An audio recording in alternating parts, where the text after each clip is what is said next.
Good afternoon, everybody. We'll start the meeting.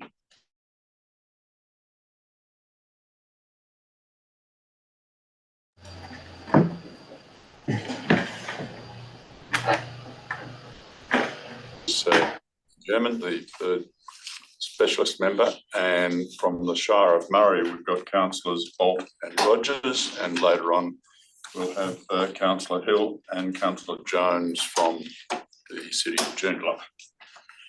I declare the meeting open at 1 p.m. and acknowledge we are hosting this meeting on the traditional land of the Whadjuk people of the Noongar Nation and are joined by people from other lands around the state. We acknowledge the Aboriginal people as the traditional custodians of Western Australia, pay respects to elders past and present, and the ongoing connection between people, land, waters and community. The meeting will be run in accordance with the DAP Standing Orders of 2024 under the Planning and Development Assessment Panels Regulations 2011. This meeting is being recorded and live streamed on the DAP website in accordance with Regulation 442A of the Planning Development Assessment Panels Regulations 2011. Members are reminded to announce their name and title prior to speaking. Panel members may refer to technical devices throughout the meeting to assist them in considering the information before them.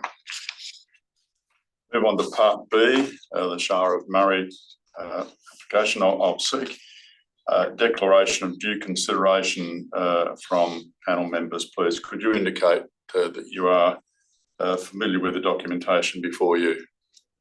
Yes. Thank you.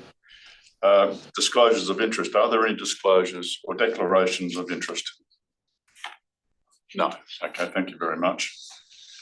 We'll move on to the item at hand. We have an item for James Street, Pinjarra. It's the proposed modification to the Child Daycare Centre. There is a presenter from Apex Planning, Mr. Stagno. Keep to 3 minutes. Thank you.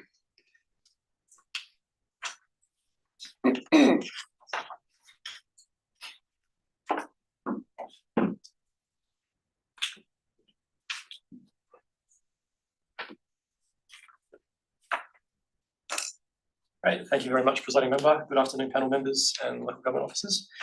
I'm the applicant of the Form 2 application for the approved childcare facility at 25 James Street, Pinjarra. It's great to see that the proposed amendments are supported by the Shire and that there's a recommendation for approval that's before the panel this afternoon. Speaking in support of the proposal, but requesting condition 22, which forms part of the responsible authority recommendation, be deleted. Note that the panel has had the benefit of considering the RAR, the Shire's Regulation 13 response, and the submission which form part of my presentation request. So I'll keep this short and sweet and just keep it to the fundamental points. By way of background, this development was originally approved in December 2022, and the approval was obtained by a different proponent. This development was no longer viable for the original proponent, and the land has since been on-sold to my client, who intends to establish a WA-owned and run local childcare operator. Our Form 2 application was subsequently made to reflect the format of Bloom Early Education and to improve the viability of the project. This included the removal of approximately 228 square metres of surplus and unnecessary outdoor play area at the northern end of the site, and its replacement with an extension of the car park, which enabled the relocation of 5 parking spaces previously provided along Forest Street. This change would result in 22 bays being provided wholly on site, which in effect secures more parking for the centre rather than the original approval, which was for 17 bays on site plus 5 bays in the public realm. There were also concerns with the practicality of providing on-street parking on Forest Street, given it's a dead-end road, which is partially unsealed, which would make it quite difficult for parents to navigate and return to James Street during the peak morning and afternoon periods. The reason that we fundamentally disagree with condition 22 is because with the removal of the on-street parking from Forest Street, it's quite evident that this development will have no relationship to that road in relation to vehicular access or vehicular movement. As is clearly set out in Schedule 1 of State Planning Policy 3.6, upgrades to existing roads can only be reasonably required when those roads are inadequate to accommodate traffic generated by proposal and where the demand is generated for the upgrade by the development. These factors essentially amount to a need and nexus situation. In this case, clearly a need and nexus cannot be established because the facility will take access from James Street. Forest Street is a dead-end road and services up to 3 privately owned properties that are on the western side. The eastern side contains mainly properties that are owned by the Shire of Murray. And the main town centre catchment is located in a way where there will be no reliance on Forest Street to access the centre. In its Regulation 13 response, the Shire has referenced the existing and approved parking shortfall as part of a rationale for the Forest Street upgrade. In our respectful opinion, those arguments are not cogent, and that's because at the time of receiving the Form 1 approval, there was clear acceptance of the parking demand analysis that confirmed 22 bays would cater for the needs of the facility. And it's plainly set out in the RAR from the first DAP meeting that the provision of 17 bays on site plus 5 parking bays off site on Forest Street was considered sufficient to meet the parking demand. The amendments that we're proposing result in the same overall number of parking bays, but with all of the bays now being on site, this will actually reduce the demand on the road network as the assessed parking demand for the facility will be achieved totally on site. However, in regard to the circumstances I've just explained, Condition 22 has no statutory planning basis, and unfortunately, it will have serious implications for the viability of the project. We therefore respectfully request the Form 2 application be approved, but with Condition 22 set aside and not included. That concludes my deputation. Happy to answer questions. I've also got Stefan Piruk, the proponent, with me that can also assist with answering any questions. Thank you very much. Questions from panel members? Just a question, David Bolt from Shire Murray. Oh, yes. I guess my question goes to the heart of, the change to the parking arrangements. Not having the 5 bays on that road now does significantly alter, the traffic movements that were expected in the original approval, whereas people driving onto those 5 bays would sort of be using that as a pick up and set down area.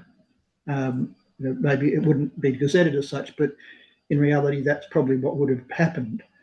How do you see the change to the parking arrangements and the pick up and set down now operating without those bays?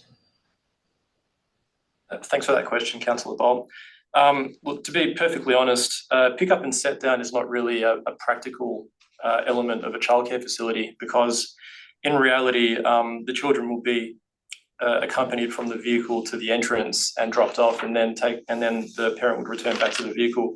There would never really be a situation where a child up to 5 years of age would be allowed to walk from the car unaccompanied to the entrance of the facility. So the provision of those bays on site would just mean that rather than providing them in the public realm where they could be occupied by others, the availability is secured on site for that purpose. Further questions? Yes.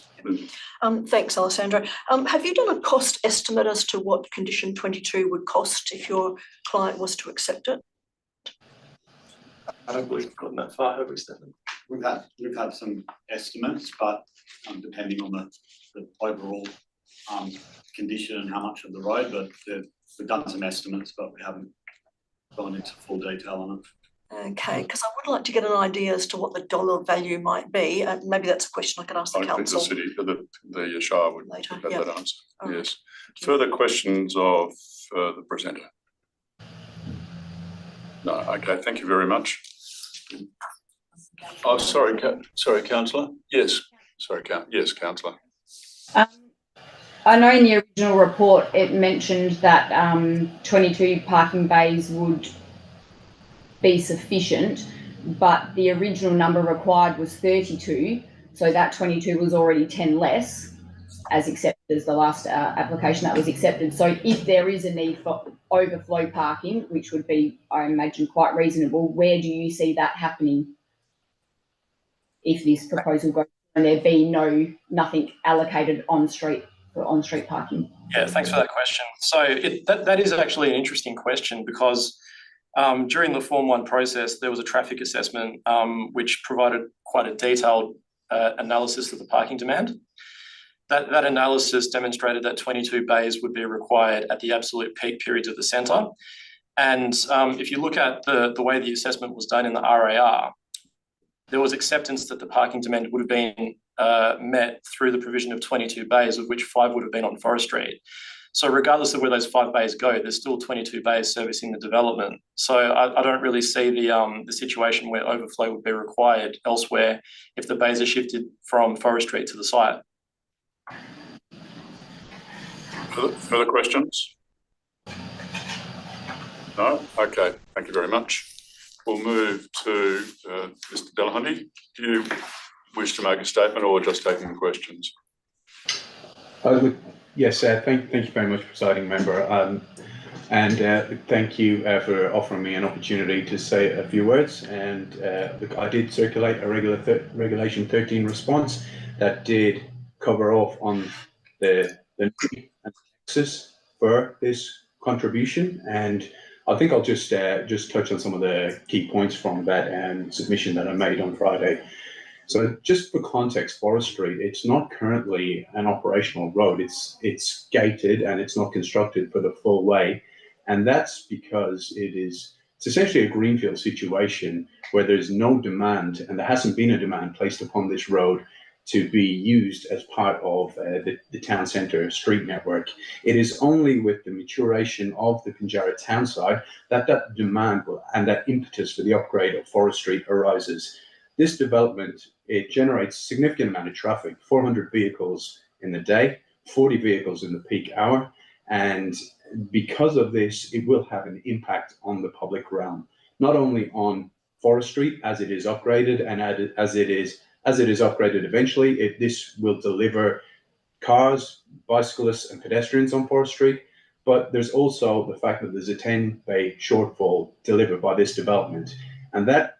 And looking at the numbers that were provided in the traffic report, that you've got 40 bays arriving in the peak hour and they will stay on average for 7 minutes. You've got 16 staff who are going to require parking. So that overflow of parking and that excess demand is going to have to be absorbed somewhere. And it is reasonable to assume that that's going to be within the public realm.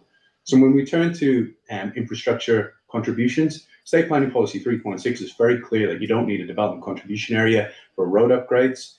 And the main test is the need and nexus and what impact this development will have on the infrastructure and upgrade requirements. So I think it is clear that given the scale of the development, the traffic it will generate and the parking shortfall, that it is reasonable that this development contributes to an upgrade as requested. I note that the existing approval requires the full upgrade of Forest Street in front of the development. We've really looked at that through this process and we have come to the conclusion that it is actually more equitable that a 50% contribution to the frontage on Forest Street is reasonable in this instance. We actually have done some costings and we're happy to share them with the panel today. And so, Martin, do you want to talk to some of the costings that we've done? Yes. Hi, I'm Martin Harrop from Shire Murray, Manager of Engineering. With our Manager of Operations, we deliver road projects throughout Shire and we estimate to construct a 6-metre asphalt pavement with 5 car embayments turnaround area. Forest Street would cost in the order of 160,000. So that would equate to a 50% contribution of 80,000 if that was constructed in-house by the Shire of Murray. Thank you. Thank you. If I could ask a question, then why did you include 5 embayed car parking bays in the costings? That was basis on the original application and the ideal that the activation of the street that we provide embayment parking for the opportunity of what Councillor Bolton was referring to with other vehicles other than the normal passenger vehicles that could utilise the street. And is that upgrade to the Forest Street included in the forward works of the Shire? That would obviously, if the condition was approved, the Shire would have to consider that in the timing of the budget. Whatever future years the development happened, the Shire would budget and coordinate the timing of that project. So there's nothing in the foreseeable future there for the upgrade of that street? In the current forward works? No. Okay, thank you. Questions? Yes, Jackie. Just want to ask a question on top of yours, presiding member, about including of the turnaround area also in that calculation. So if we remove the turnaround and the car parking bays that are no longer proposed, what would then be the 50% contribution? Do you know by any chance? No, I don't have that information. Okay. Further questions? Yes, Lindsay. Thank you. I have a question of the Shire Planning Officer, I guess. What is the status of the draft revitalisation strategy and then by extension the draft activity centre plan? What's the status of that document? Thank you. So the revitalisation strategy is adopted by council, but that's not a planning instrument for the same as like an activity centre plan or a local planning policy, but it is an adopted revitalisation strategy of council. Forming part of that revitalisation strategy was a draft activity centre plan, and we have reworked that draft activity centre plan as a draft precinct plan at the moment, and we are intending to refer it to the council for the purposes of public advertising before the end of this year. Okay, so although it's been adopted by the council, it's not been formally out in the public realm for some changes. The revitalisation strategy was public consultation on that, and the draft activity centre plan at the time were fully consulted with the public, and so they got adopted then by the council after public consultation and got referred to the WAPC. The WAPC requested that we do some revisions to the activity centre plan, and that's what we are doing now, which is called a precinct structure plan. Okay, cool. And if the centre plan is finally adopted by the commission, etc., are you likely to put together a developer contribution plan as well? Potentially. It has currently been identified that there will be needs for infrastructure upgrades throughout the town centre. So that is one of the strategies that is being looked at the moment. Thank you. Further questions? Yes, Jackie. Just on that note to the planner, the local planning policy for the centre there, the Pinjarra Centre, has the contribution requirements in that local planning policy been applied previously in a similar way to other developments? Yes, we have had upgrades to roads and intersections through the town centre. So with the shopping centre upgrade beside us here on the corner of Pinjarra Road and George Street, we had a service station on the entry into town on the corner of Pinjarra Road and Rowe Avenue. So they contributed to upgrade of Carey Street and to some intersection treatments as well. And has the 50% been the consistent approach?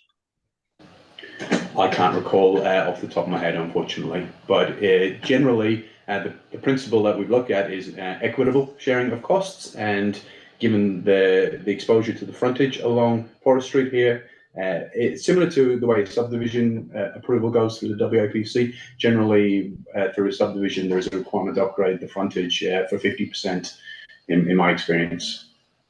Okay, thank you. Questions? So, Greg, just in your R13 response, you've quoted a couple of legal cases. Did you get some legal advice on your interpretation of those cases? No, I didn't, but I have relied on them in previous situations where I had to demonstrate need a nexus previously and also parking shortfalls. So didn't get legal advice specific to this application, but I think the principles are pretty well established through the SAT decisions, and I was comfortable relying on the discussions and the decisions SAT handed down in those situations. Right. Further questions? Yes. I do just have one more question to the manager of engineering, works, I think you said. In the original approval, condition 5 actually required some attention to the footpath, and in fact, it indeed still would do for James Street. What would be the cost of a section of footpath along the frontage of this land in Forest Street? Can you estimate or guesstimate that at all? What does a section of footpath cost per metre, perhaps? Well, our current rates are roughly $55 to $60 a square metre. So depending on how long it is, and the only caveat to that is if you have to avoid any service pits like communications pits or etc. Okay. Going back on that, our estimate included construction of the footpath in Forest Street also. Yes, okay. All right. Can I ask the applicant a question? Yes, I'll Lindsay wants to ask the applicant a question, so. Yeah, if please just indulge me. Okay, so the cost of $55 to $60 per square metre for a footpath, if I wouldn't mind asking the applicant, what would that cost per the frontage of Forest Street for a footpath? Can you locate a developer rather than a builder? No, I know, but I'm asking Alessandra, who's probably got more experience with this sort of thing. Can you do a quick count for the frontage of Forest Street? Yeah, the frontage is 67 metres. Okay. Can you do that calculation for me? So 67, take the upper limit of $60 a square metre. Just one Footpath. 3,000. What's the width of your footpath normally? 2 metres. So it's double that per metre. 120 by 67. What does that come to? Is it rate again, sorry? So call it, well, it looks like it might be $120 a square metre. Per metre. Per metre. 80,000. Does it 16? I know in times what too. What does it come to? About 16,000. Okay. 16,000 for a footpath. Right. Okay. Okay. Right. Further questions of the officers? Okay. Thank you very much. Thanks, gentlemen. Move on to the item. A recommendation for approval with some amended conditions and some new conditions. Is there a mover and a seconder for the officer recommend or the RAA recommendation as published? David Bolt moves that. Thank you, Councillor Bolt. Councillor Rogers, second. Councillor Rogers, thank you. Councillor Bolt, over to you as the mover. Yes, I I think can't actually see you at the moment, Councillor. As you Oh, yeah, sorry, there you are. Yes, I can see now. Sorry.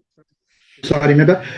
Yes, I think there's a move here to try and get this thing done. But just looking at the condition 22, I think in all reality, when we've got movements and people are looking at where best to drop off kids or bring them into the centre, we've got a single driveway going into a parking lot. I think my view would be that there's going to be a reality where people use the outside street to park their car on the verge, bring the children inside and then move away without having to move into the permanent parking bays. That's just human behaviour. I think the compromise of a 50% contribution to ensure that road there is upgraded to a standard that would allow people to be able to use it effectively. They're going to be dropping off kids with prams potentially. What we don't want to have is an ad hoc arrangement where people are doing things that are dangerous on a road that isn't well maintained. It isn't footpathed. And I think this just makes some common sense. So that's why I'm supporting the recommendation as it is without removal of 22. Okay, thank you. Councillor Rogers. Nothing further. Okay, thank you. Further speakers? Yes, Lindsay. Thank you. Look, the matter before the panel is a Form 2 application for modifications to an approved child daycare centre. The changes include bicycle parking, reconfiguration of the play area, deletion of the on-street car parking bays, alteration of the crossover from James Street, an increase in the capacity of one child, and a request to delete parts A and C of condition 5. The Responsible Authority report has recommended consequential changes to the approved conditions and the inclusion of additional condition 22, which is contended by the applicant. Other than condition 22, the modifications recommended by the responsible authority report all directly relate to the modifications which are proposed by the Form 2 application. They are generally fair and reasonable. Existing condition 5 would have required upgrading of, inter alia, the road carriageway of Forest Street and appears to have been accepted by the applicant at the time of the previous decision, but in view of the proposed modifications, in particular removal of any on-street car parking, it has triggered in effect a review of that condition. Condition 22 as it stands would actually be an impost of almost half of what condition 5 may have required. That is the full upgrade of Forest Street where it abuts the subject land, rather than a 50% contribution, meaning that the land on the south side of Forest Street, currently owned by the Shire, would theoretically contribute the other 50%. In my consideration of what is reasonable and relevant in this matter, to some extent, what has been seen cannot be unseen, or rather what has been read cannot be unread. However, the applicant has argued the need and nexus and whether the full or even a 50% contribution towards the upgrading of Forest Street is reasonable. In my view, the following facts are relevant. The proposed development is of a commercial nature. Development in itself can attract the need to upgrade infrastructure, in particular roads, as it is the development proposed, which either generates the need for the construction of the road or of an upgrading. Is there a need to upgrade this section of Forest Street abutting the subject land? Probably. It is clearly a substandard road, which would actually improve the appearance of the urban environment, even from the perspective of the proposed child daycare centre. But is there a nexus? I will get to that. The traffic impact statement submitted with the application, which was determined by the Development Assessment Panel in December 2022, stated that James Street was the primary access street and that up to 400 vehicles per day was well within the capacity of that street. The traffic impact statement did not produce any trip generation data and did not appear to mention access via Forest Street at all, other than the pedestrian catchment. The applicant states that no traffic will be generated from this section of Forest Street between, say, James Street and the river, and I'm inclined to agree with that premise. On the same side of Forest Street as the subject land is another small area of land zone residential and some rural zoned land. On the southern side of Forest Street is land owned variously by public authorities. It is zoned town centre under the local planning scheme. While there are various uses permitted under that zoning, it would be expected that the future highest and best use would be some sort of commercial use as an extension of the town centre. Bearing in mind that the use of a child daycare centre comes from residential land use, there is very limited potential for other residential land uses in that section of Forest Street between James Street and the river. There are virtually no land uses in that immediate locality at the moment which generate vehicle trips to the subject land. The matter of whether there is sufficient parking on site and the discretion applied thereto has already been assessed both in this responsible authority report and the previous one in December 2022. So I don't propose to revisit that. And finally, this amended proposal deletes the parking bays from Forest Street, so there's no need for visitors to use Forest Street at all. Having regard to those points, I do not consider that there is actually a nexus between the development being proposed and the need to contribute to the upgrading of Forest Street. If I'd been on the Development Assessment Panel in December 2022, would I have agreed with condition 5 as it stood? Probably, on the basis that the responsible authority report at that time and the fact that the parking bays were actually proposed on Forest Street. I don't dispute that the Shire of Murray would be keen to see all roads in the town centre upgraded and for this to be partly borne by developers. But there is no specific developer contribution plan which makes it equitable, and the activity centre plan is only a draft. I have now applied critical thinking to the reasonableness of the condition and the test of need and nexus.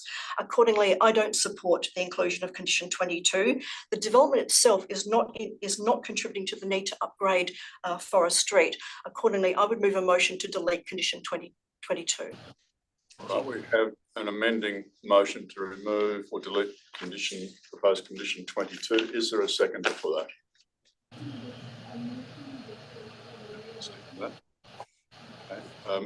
You want to remove it? Do you want to speak to that? I don't really need to speak further to it. I think I've articulated the points in my support of deletion of it. Okay, as seconder, I I fully support the removal of condition 22. I agree with Ms. Vactor's summation of the situation. I do not see a nexus to this particular proposal. The 22 bays were considered adequate. It's not unusual for a childcare centre to have one access to the parking bays, so I don't think that argument holds water in my view anyway.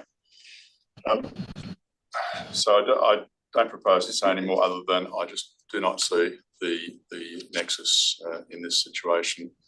Are there further speakers? Yes.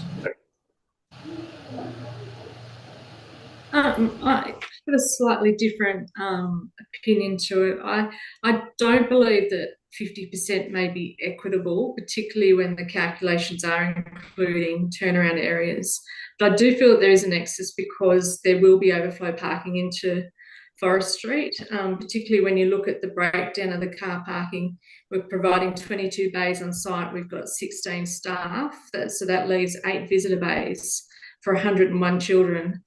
So I do think that there will be some overflow into Forest Street. However, I'm not sure that 50%, including those calculations that the Shire seem to have done at this point.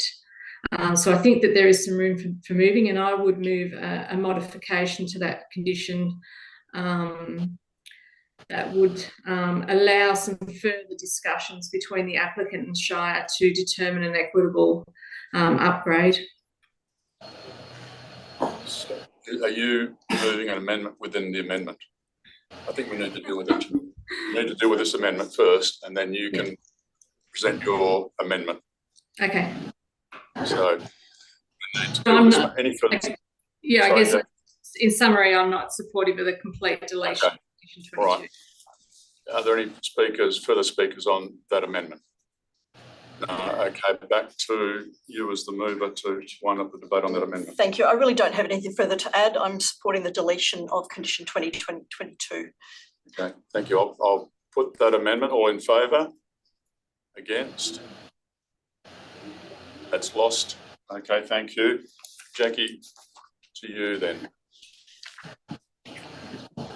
So I'd like to move an amendment to condition 22 to delete 50% and to include some words. Sorry, I haven't prepared a full condition, but to include some words with regards to in agreement with or as arranged by the Shire of Murray. I'm not sure whether the planning officer's got some wording around a condition similar to a subdivision condition where you sort of have satisfactory arrangements to allow further discussion to occur between the Shire and the developers. Probably the word partial. Go on, sorry. Partial rather than a 50% upgrade, a partial upgrade, and with an advice note up to some degree outlining maybe some of the specificity for what you believe that partial upgrade should include. Is it a footpath and some on-street bays? Is it something? I think we need to have credit. I think we need to have certainty. We need to have certainty around what. So so a partial upgrade to include at a minimum cost towards footpath and construction of the road with curbing to the standard. Embayment parking. I think because it's overflow that it would be more casual sort of overflow than embayment as such. Depending on, I think that because it is a secondary road that you would get that road width, which would enable the casual parking anyway, in my opinion. All right, so I need the actual wording for the amendment. Sorry. There's satisfactory arrangements being made with the local government for the partial upgrading of Forest Street where it abuts the development site. You want to say partial upgrade or partial contribution to include, could that include a footpath and curbing and resurfacing of the road? Yes. And that would leave it open for the local government to Yes. determine an improvement design on that if they so saw fit, but they could then. Okay, I'm just looking into the minute secretary to see if we got something.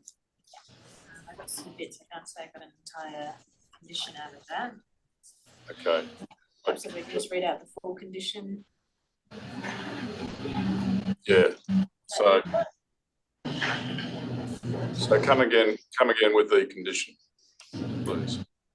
Okay. Satisfactory arrangements being made with the local government for the partial upgrading of Forest Street where it abuts the development site to a standard of an access road inclusive of footpath, drainage and road surface. Okay, all right. Just through the chair and Yes. Rogers, Shire of Murray. Jackie, are you comfortable if that wording is partial contribution to the upgrade, not a partial upgrade? Yes, sorry, partial contribution. Yes. Upgrade. Yeah. All right. To make sure that we have some certainty for the applicant. Okay. No, you can't. Sorry. Yeah. Okay. To the chair, I would be happy to have that amended as part of my motion that I moved. That would help. I think we'll treat it as a separate amendment, councillor. So are you happy to second that? Yes. Okay, so it's moved. Jackie German, seconded councillor Bolt. Jackie, do you want to speak on that? As I said earlier, I think that there is an excess and a need for the upgrading. I think that due to, although the parking shortfall has been accepted, that in this circumstance that there will be overflow into Forest Street and it should be of an acceptable standard to provide that safe use of that street. Thank you. Councillor Bolt, seconder? Yes, no, nothing else to add. Okay, further speakers? Yes, Lindsay. Look, I suppose I just need to acknowledge that although my motion was lost to delete condition 2020, I don't know why I keep saying 2022. It's just easier to say that than condition 22. There might be some reasonableness in some sort of contribution. So provided the condition is worded such that allows the applicant to negotiate with the council. The other thing bearing in mind is that the council engineer project manager indicated there was no forward budget for this. So although the applicant might contribute some money at the time in order to get some sort of clearance to this development, it's uncertain as to whether it would occur, and they may need to bear the cost of the whole upgrading and then negotiate for any sort of recompense. So I'm a little bit concerned about that aspect of it. I'd probably just like to have this reworded a little bit further, but I might go with what's been put forward at this stage. Okay, no, I still can't see the nexus. I think this is a bit of double dipping. I just concerned, as expressed by Ms Baxter, that there is still quite a degree of uncertainty around this and whether or not it would ever be built or when it would be built. So I think from the applicant's point of view, there is just too much uncertainty around what the condition means. What is a partial, how much is a partial contribution? So I can't support it. So back to you, Jackie, as the mover, if there's no further speakers. I think that I understand that the Forest Street upgrade isn't included in the council budget at current, but through my local government experience, I think that this may enable the council to be able to include it into their forward works program. And so I feel that it is facilitating that upgrade of that road. So I move as amended. All right, thank you. I'll now put the amendment. All in favour? In favour. In favour. Against? Okay, it's carried 3-2. Thank you. Back to the substantive motion now, which includes that amendment. I think everyone has spoken. I'll go back to Councillor Bolt as the mover to wind up the debate. No, I think what's been discussed is good. My concern is having a safe road network around the facility. It makes sense, and I think the proposed amendment is a good compromise, and I fully support it. Okay, thank you. I'll now put the substantive motion with that amendment. All in favour? It's carried unanimously. Thank you. Thank you, councillors. I'll move on to, we'll get the Joondalup councillors in.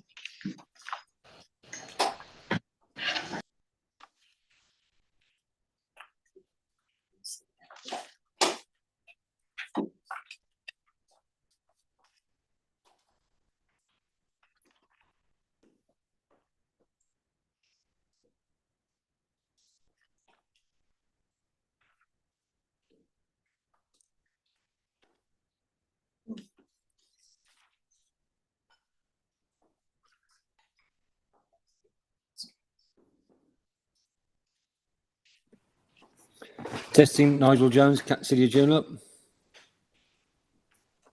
Yep, all good. Thanks, Councillor Jones.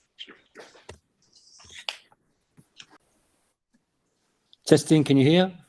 Yes, can hear you. Yeah. Yes. All right. You're right now. Okay. Afternoon, everybody. We'll do the preliminaries again. I need declarations of due consideration. All panel members consider the matter before us, the material before us today. Yes, thank you very much. Are there any declarations of interest? No. Okay, thank you very much. Move on to the item, which is the residential building at Camberwara Drive in Craigie.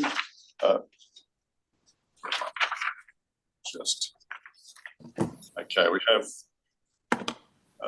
three presenters, and what I'll do is I'll let each of the presenters present, and then we'll go to questions of the three presenters. So I'm not sure, Adrian, whether you're all presenting, are you? Yes. Yeah, okay, over to you.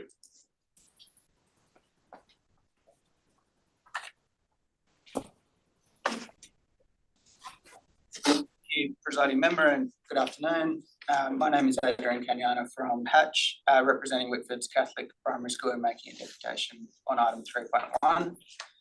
The context of our submissions and concern is the sensitivity of recent proposals for the site and the significant impact this has had on both the school community and consequently school enrolments. Student safety is a defining reason for our interest in this proposal, and as you can see by the submitted image in our package, there is no practical separation between the proposed residential facility and the primary school itself. Existing fencing provides neither a physical nor a visual barrier between the two sites, and the applicant's yet to reach an agreement with the school around how this will be dealt with. We raise this as an issue as it is illustrative of our concern of the practical impacts of the proposal on the future safety of students. And it is the reason why I asked JDAP to take a precautionary approach in its consideration of this proposal to employ all reasonable efforts to mitigate the potential for any conflicts. We note the expansion of the operational management plan to include additional parameters around the future use of the site and the day-to-day operations. From our client's perspective, it is still preferable that there is more certainty around the future tenants so that potential impacts on the school and surrounding residents can be managed with specific and targeted controls rather than more generic conditions. Our client also remains concerned with how the OMP will be subsequently modified if it becomes clear that additional controls are needed due to the final tenant. In particular, who initiates this process, and is there a mechanism to allow any public oversight or advertising of any such changes? Per our public submission and previous deputation, we maintain that the OMP is not the most appropriate mechanism to condition development approval. And we ask the JDAP to consider that the key planning requirements contained within that OMP be imposed as discrete conditions of development approval. This applies particularly to the requirements for excluded operations, core obligations and restrictions, including number of bedrooms, visitations and staffing, and parking requirements. These would ordinarily be conditions of development approval and we believe should be imposed as such. We also recommend that development approval include measures for managing the interface between the two facilities, especially in regard to maintaining visual privacy. The applicant's agreement to the erection of a standard dividing fence would likely address this issue. However, if the JDAP determines today that the OMP is an appropriate means to manage potential impacts. And we also recommend that the relevant condition 4 be modified to reflect the original construction in the city's July RAR. The previous construction provides more guidance for the operation of the OMP and how this can be modified in the future, which we think is both necessary and likely given the uncertainty around the future tenant. Thank you. Okay, thank you. Now, I know I did say we have all three, but we'll stop at this point and ask you questions. Sure. If that's all right. So, are there questions of the presenter? Sorry. Thank you, Mr. Kenya. Can you just tell me what the perceived threats are with whoever might occupy the site? Well, it's largely the uncertainty around that tenant is the key concern of our client being the primary school, Yeah. particularly around the. Sorry, there's a bit of feedback.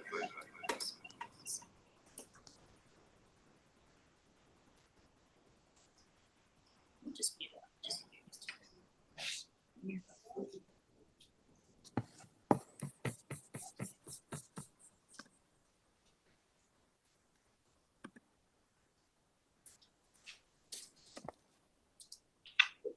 Yes, so thank you. Largely around I guess the visual privacy of the students. That's quite off-putting, but that's fine. And the uncertainty around the future tenant, I guess, is the key areas of concern that's been presented to the Catholic primary school, and particularly the parents of the students using that school. Okay, so previously frail aged weren't perceived as a threat and they didn't look out the windows. I'm sure they probably did. Yeah, I guess the previous use was more related to the use and function of the school, given the previous convent use and the church on the site as well. Yeah.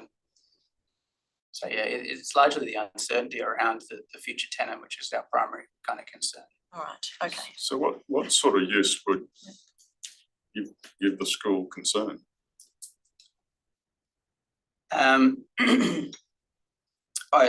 Particularly the previous use on the site, and you have to excuse me, I'm here on behalf of Daniel Pearce, who's on leave, so I'm catching up a little bit in terms of the history of the site. But as I understand, there has been previous proposals on the site itself, which caused significant concern around drug and alcohol rehabilitation, I believe, which the school and the parents of that school raised concern and issue with. Further question? Yes, Councillor. Yes, thank you to Mr. Kanyana. So I visited the site yesterday. Yep. I had a walk around and I observed the lack of a fence. And I noticed in your presentation you've got a photograph at the end which covers in red dotted lines the boundaries, which I guess are to the north and the two sides there. But yes, I'm more interested in the other boundary on the south, where you can just see the car park of the facility there. And for those that don't know, the car park of the primary school actually abuts that area. So, and the access between the two car parks is basically pathway open, completely open. So anybody can wander between the two premises from the school to the car park for the facility, or from the facility car park into the school. Which strikes me as a little bit odd, but there's historical reasons for that, presumably because of the previous owners, etc. So I guess my question relates to the negotiations or discussions are ongoing with the proponent regarding the fencing. So my questions are more related to whether that's fencing is required for security or privacy or both. And I guess it's in the mutual interest of probably both participants to have a fence there, because there seems to be no logical reason for having to walk through. So I would presume that those discussions are happening anyway, irrespective of what the use might be, and it's probably in the interest of both parties to have a fence anyway. Could you maybe comment on that? Thank you.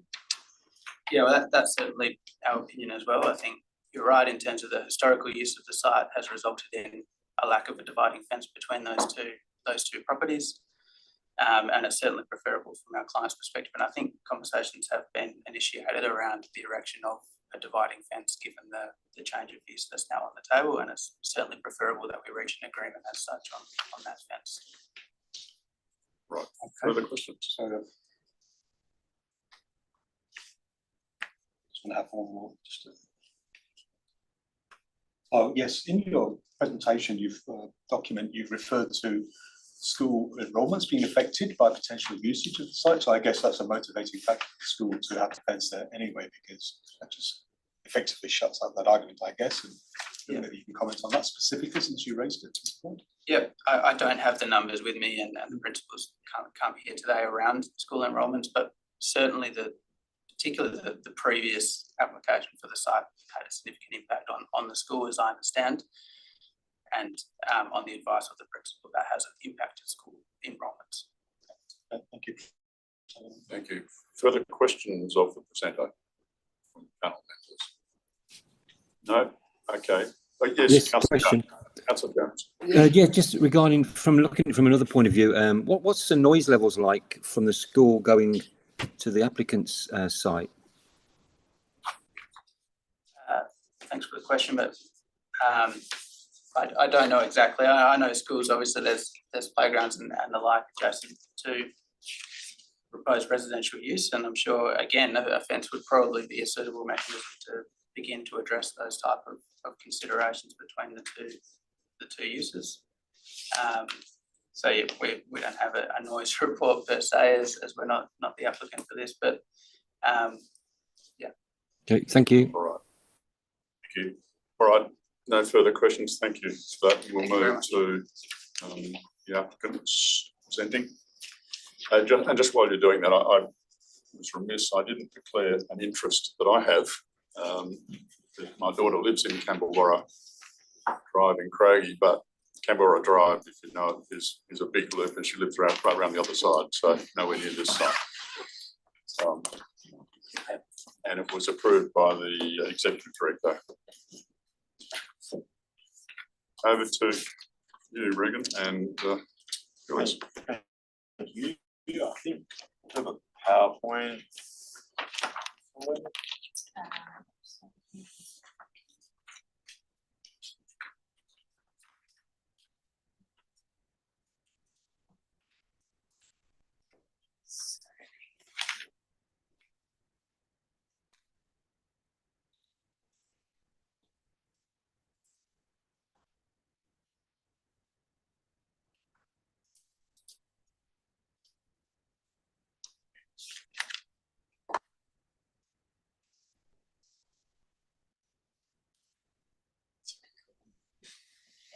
One second.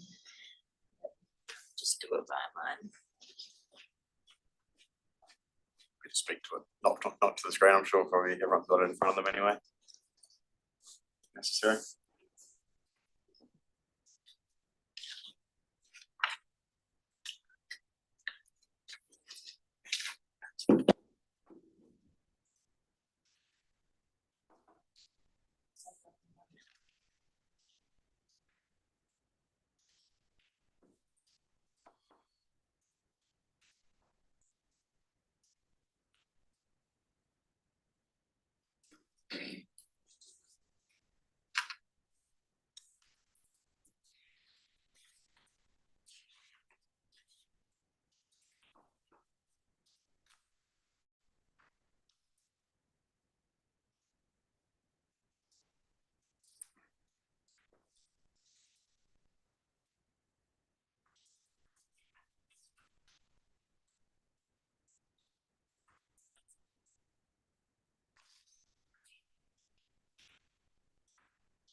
That's all right.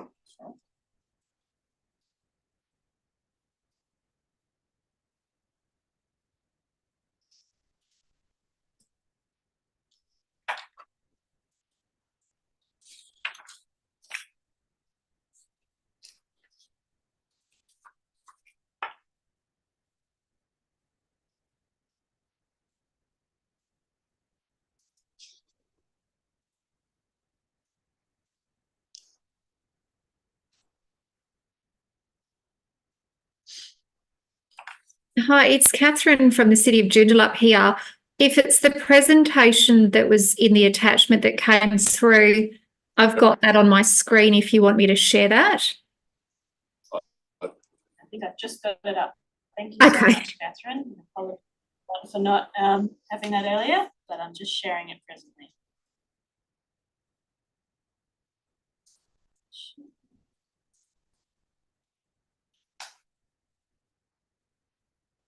Okay, well done.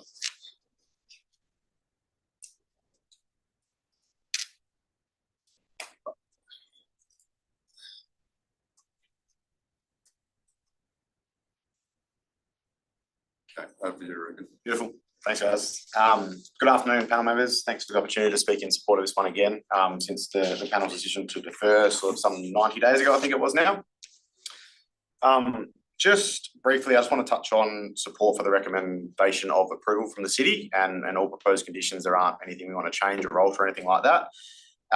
Since the last meeting, we did a body of work with the city to tweak the operational management plan, site plan, all that sort of stuff to get to a position where we were firstly comfortable with the amount of bays being provided and then also the additional certainty provided through the operational controls in the operational management plan. Let's jump to the next slide. Before touching on the changes made since the last meeting, just recapping briefly on the decision that the panel made at the prior meeting, essentially around trying to provide more certainty around how this use will operate. So we sort of took that away, and I mean the decision gave particular attention to sort of staff numbers, visitation, and the number of parking bays to be provided. So that was sort of the focus and what guided our discussions with the city around how can we give the panel a bit more certainty. We feel we've done that, and we feel in the absence of a specific tenant that the land use itself is certainly capable of approval, which Julius will touch on again as well. All right, in addressing how the development will be used, there have been a number of changes, just onto the next slide, thank you, to the operational management plan, which include clear operational controls for any tenant, no matter who it is, to adhere to with regard to staffing numbers, visitation, waste, complaints, and parking measures. The applicant's preference is to have this in one consolidated document, being the operational management plan, which is enforced through a condition of approval, as opposed to potentially pulling out bits and pieces and having them as conditions as well. Just because from the landowner standpoint, it's much easier to provide that document to a tenant and say, hey, you need to comply with all the provisions in this, as opposed to a development approval operation management plan. It gets a bit confusing. On the actual specific controls that have been added into the OMP, just jump onto the next slide. We've essentially capped the number of bedrooms available at the facility, limited staff to 2 employees at any one time, restricted visitation during school pick-up and drop-off periods, as well as early morning and late in the evening, just to ensure the residential amenity and amenity of the school is protected. And then finally on the parking, jump to the next slide and maybe even go to the next one over, because that's the site plan. We've essentially reconsidered the locations of where additional parking bays could be located on site and come up with a more effective solution to deliver a total of 23 bays. The total provision of bays being 23, combined with the measures included in the OMP, have been considered by both us and the city as a sufficient provision of parking to service this development. And just before handing over to Julius, I'll briefly touch on the fencing comments. I certainly don't think there's any objection between either party that a dividing fence can and should be constructed at some stage in the future. There were some discussions sort of prior to today's decision between the school and AGM around constructing that. We do feel it's a commercial decision between those two parties, not necessarily a matter for this DA to address. And I think, I mean, if the school wants a fence, we want a fence, it'll get to an agreement and it'll be constructed as part of the works that get done. But yeah, we just feel it should be done outside this planning approval process.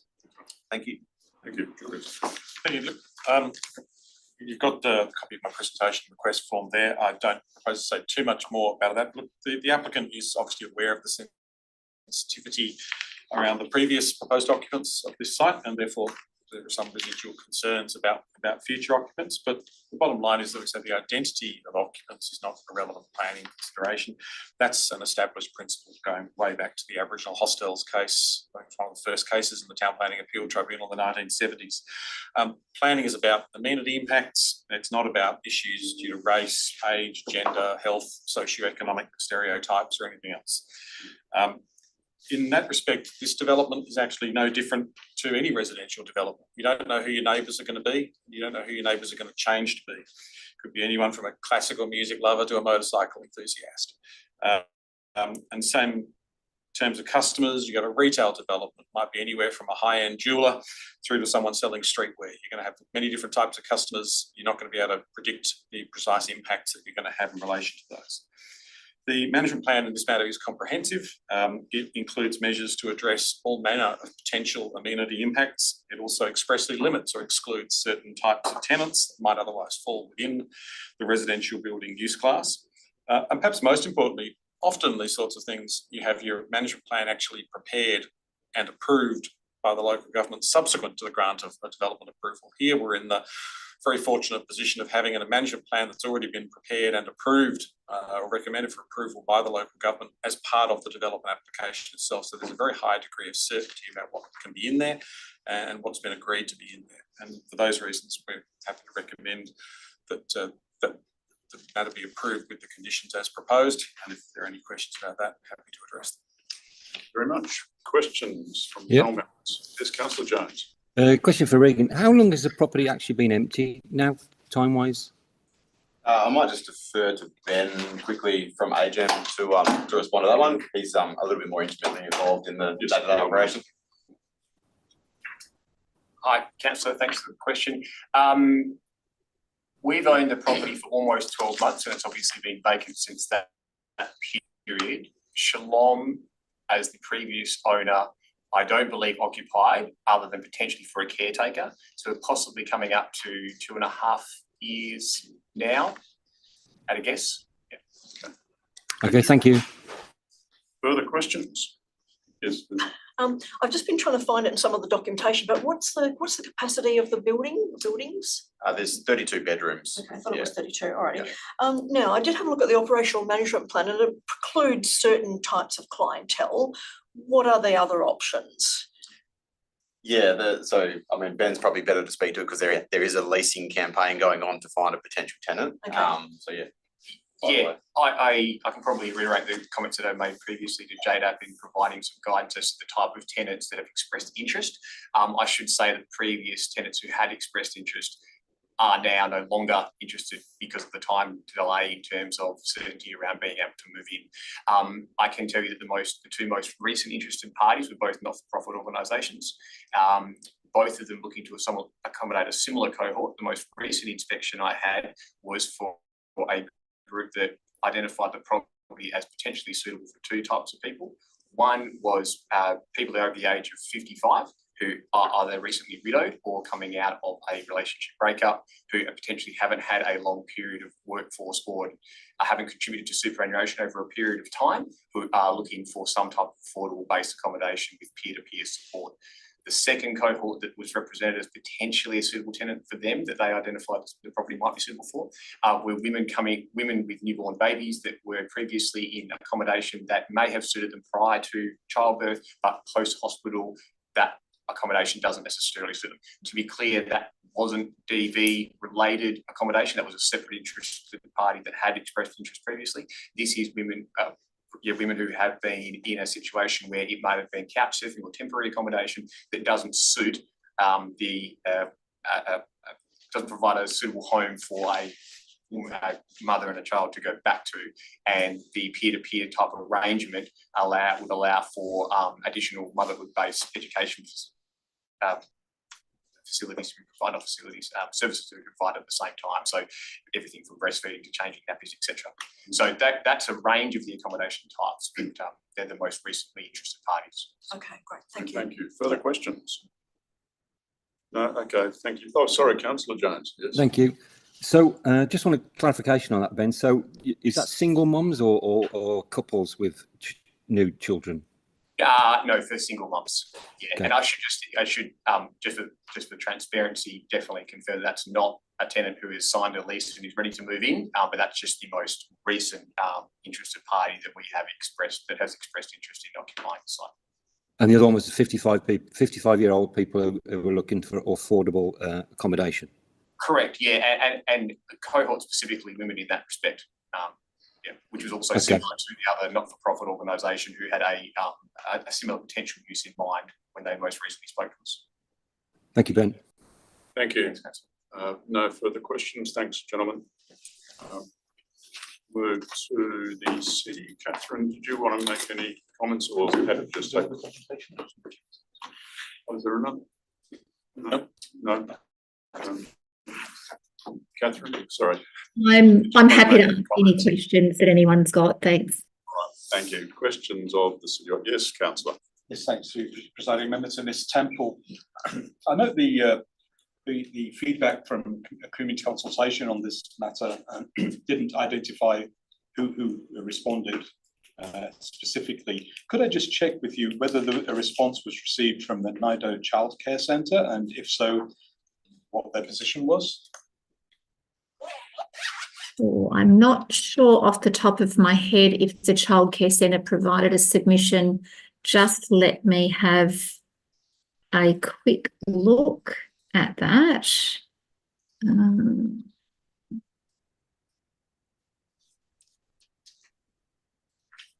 I know we got one from the school. If you just bear with me for one moment, I'll just confirm with our principal urban planner, Adam Wood, who's just on another computer in this meeting. He would have more detail of whether or not they were a specific submitter. I won't be a moment. I remember I could possibly provide some feedback on that if warranted in regards to conversations and work we've done with the childcare. That's of use. Just hang on for a minute, Ben. Yeah, we'll just get. Thanks. I can confirm there was no submission from the childcare during the consultation period. You say there was, Adam? There was no submission received. No, no submission. It's okay. No submission. Okay, thank you for that. But there was discussions apparently. Yeah, we have done works as well. If you yeah, okay. All right, thanks. And I have a follow-up question, if I may, through the presiding member. So this is in relation to Ms. Kanyana's position regarding disallowed occupancy types should be stated as a discrete condition of approval. I just wonder if the city has a response to that point, please. Yeah, look, and thank you for the question, and through you, presiding member. The applicant seeking approval here for a residential building, and the definition itself is quite broad and doesn't distinguish itself on any particular typology of who may fit into that. The applicant has, through the operation management plan, quite specifically excluded groups that were of concern as a result of a previous proposal on the site, and that being drug and alcohol rehabilitation. And they've also looked to exclude backpacker accommodation as well, recognising that isn't really a suitable use in proximity to the school and the childcare centre. So we are quite comfortable that I guess in terms of the application that's on the table here, that the user groups will adequately comply with that definition. Thank you, President. Further questions of the officers? Yes, Yes, Councillor please. Jones. Again, for Ms Temple, just carrying on from where you just finished off, with the sensitivity, what's in place to stop them flipping the drug and alcohol related use in the OMP, please? Yeah, and thank you, through you, presiding member. I guess there is a condition that is recommended that the operation occur in alignment with the OMP, and the OMP specifically excludes that type of use occurring on the site. And so in the event that the proponent wanted to undertake that sort of use, they would need to seek approval for that through amending the OMP. I would envisage that type of an application would go through a further consultation process given the history of the site. Thank you. Jackie. Just building on your comment there, Catherine, about envisaging that any modifications to the OMP would go through a consultation process. Do you have a standard process, or do you have a process in mind that how the OMP, like not talking minor modifications, but any major modifications to the OMP, what that process would look like? Yeah, sure. And thanks for the question, and through you, presiding member. We have a planning consultation, local planning policy that sets out how we consult on certain types of application. And I am not 100% correct that I've got the duration of the consultation here, but generally what we would do in this instance is we would probably replicate the process that we've been through here. And so anybody that had made a submission, we would consult with them. I think off the top of my head, we consulted with residents within a 200-metre radius of the site. We had a sign on the site and obviously information on our website. So it's likely we'd replicate that process again if it was a significant change that was being proposed. Further questions? So just another question was around the applicant was requesting that condition 4, oh sorry, not the applicant, sorry, the planner from Hatch was requesting condition 4 to go back to the previous, which I think was a little bit more detailed. I don't actually have it in front of me, but just interested in your comments there and the preference towards your new condition. Sorry, I just lost my mouse there and couldn't unmute. Through you, presiding member. Look, my recollection of the comments that were made from the panel around the previous condition was it made reference to, so it was worded, I've got it in front of me, the residential building shall operate in accordance with the operational management plan dated June 2024 or as amended and approved by the city. Any amendments to the operational management plan shall be submitted to and approved by the city prior to an occupancy permit being issued. There was some concern around the reference to as amended, and that didn't provide sufficient certainty. And so one of the things that the applicant's done in going away after that deferral was to provide greater certainty through the operational management plan. And so the condition quite clearly requires them to operate in accordance with that. If they want to change how they're operating from what is in that OMP, then they would need to come back and seek further approval for that. Thank you, Catherine. Thank you. Further questions? No, thank you, Catherine. We'll move on to the item. Have a responsible authority report with the recommendation for approval with conditions. Is there a mover for that, Councillor Hill? Thank you. Is there a seconder for that? Councillor Jones, thank you. Councillor Hill, over to you. Yes, thank you, presiding member. Just look, I'm encouraged by the debate that's gone on today and the positions of the parties with respect to this application. I think this site is quite unique in its layouts, but I do hope that it can, going forward, it will be of a valuable service to the community. I think it goes without saying that having a dividing fence between the school and the facility, irrespective of the usage, would be normal and strongly recommended and encouraged. And I think that will go a long way to alleviating any concerns. And I do take from the potential usages that have been discussed today that that parties would agree that those are very appropriate for this location. So with everything that's been said and the lack of objections from NIDO, I think is another good sign. I think that the OMP does alleviate concerns on some of the potential usages that were previously of concern, and I do think that the conditions of the OMP in themselves lend themselves to those usage types being maintained for this site. So with that in mind, I look forward to debate and opinions of others, but I feel quite encouraged and supportive of the RAR recommendation for us. Thank you. Thank you, Councillor Hill. Councillor Jones. Thank you. Yeah, look, I fully support this. I think in this current climate, to hear of 32 bedrooms being vacant for 2.5 years is outrageous, and to maybe offer to non-profit organisations like to help people aged over 55 to get affordable housing, or single moms, or whatever else it ends up being, can only be a positive for the general community. And I hope that the noise of the school next to them won't be a problem. Thank you. Thank you, Councillor Jones. Further speakers? Lindsay. Thank you. I'd just like to say a few words in support of it as well. Look, I'm comfortable with this proposal for a change of use from residential aged care to a residential building. It is almost the same use, albeit with a different clientele. It's where people live and sleep. The existing building and thus the urban environment are not substantially changed.